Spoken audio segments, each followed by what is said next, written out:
In this GibbsCAM Tech Tip, we're going to discuss how to import a solid model for a form tool. We'll show you how to set it up, and we'll show you how to save it, and then we will show you how you can use it over and over again on other projects. Okay, so what we're going to do here is we are going to import a solid model of a face mill. Okay, and there it is. So this is a real Sandvik tool. This is not something that was drawn. This comes from them. But you could draw your own if you like, and also create a form tool. But in some cases, you need a special tool. You need a special form tool to do your job, whatever that may be. Maybe it needs to fit into a small area or a pocket or something like that. Okay, so just some reason you might want to have specialty form tools like this, or maybe across your shop you want to use the same tool everywhere. Okay, perfect. All right, so this is the body of it, and this here is the inserts as if they were spinning. Yeah, so what we want to do is I'm just going to pick them both, go to my solid modeling, and I'm just going to join them together. It's just easier for management, right? So I'm not jungling a bunch of parts around. Now, in this case, this is a simple, shape. Sandvik also offers one that's a bit more complex. So this is a bit more realistic with all the inserts and all the things you might need.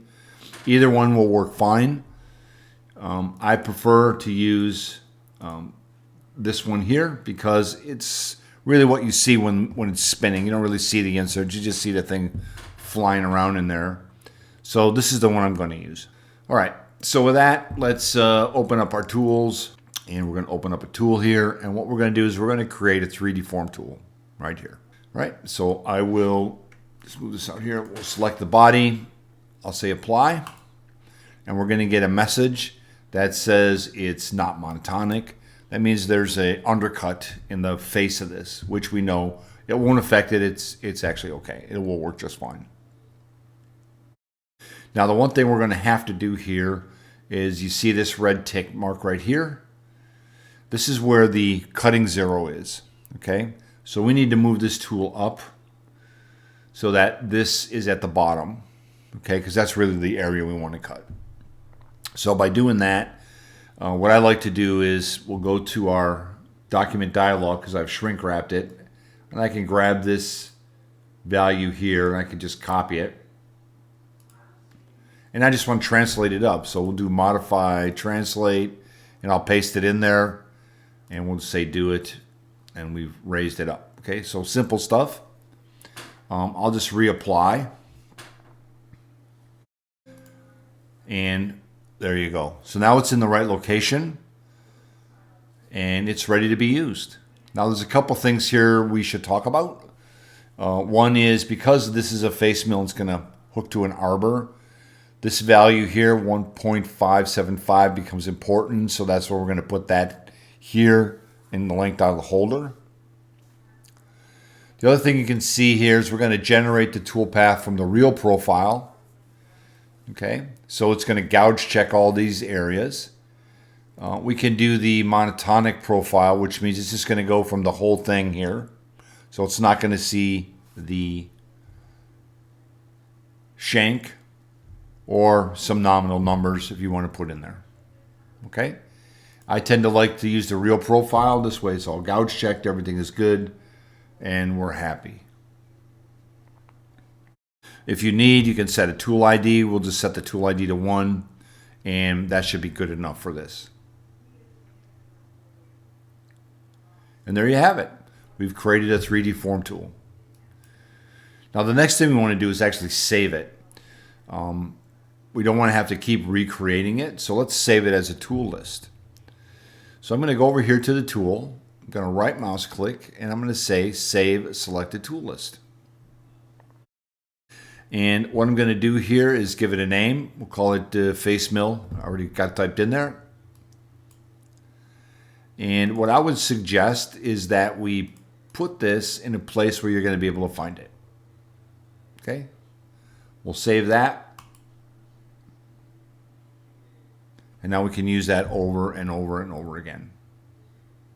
Okay, so pretty simple. Import the file, create the tool, apply it, make sure it's in the right location, and that's it. You got it.